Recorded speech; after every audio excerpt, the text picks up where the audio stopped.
হয়তো মরে যাব, আমার ভাই বন্ধুরা সবাই একসাথে মরে যাবে না। সবার আগে আঘাত আমার উপরে আসতে হবে।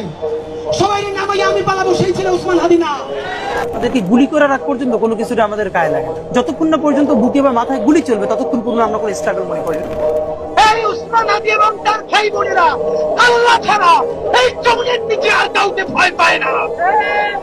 সবাই যখন মৃত্যুটাকে ভীষণ ভয় পায়, আমি তখন হাসতে হাসতে আল্লাহর কাছে ভীষণ সন্তুষ্টি নিয়ে পৌঁছতে চাই যে আমি একটা ন্যূনতম ওই জীবনটা লিড করতে পারলাম, আমি একটা ইনসাফের হাসি নিয়ে আমি আমার আল্লাহর কাছে পৌঁছতে চাই। আমরা যদি শহীদ হয়ে যাই, আমাদের সন্তানেরা লড়বে, তার সন্তানেরা লড়বে, কিয়ামত পর্যন্ত বাংলাদেশ নামক জমিন যতদিন বেঁচে থাকবে ততদিন পর্যন্ত আজাদির সন্তানেরা লড়াই করবেই করবে।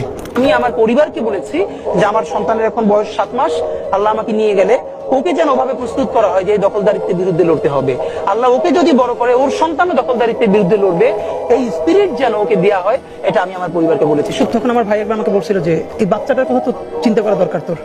তখন আমি দুটো কথা বলছিলাম, একটা হচ্ছে যে এখন পর্যন্ত যেই বাবারা রাস্তায় শহীদ হয়েছে তাদেরও তো বাচ্চা আছে, এমন তো না দুনিয়া এমনি এমনি আসছে, তাদেরকে যেরকম আল্লাহ দেখবে ওরও আল্লাহই দেখবে।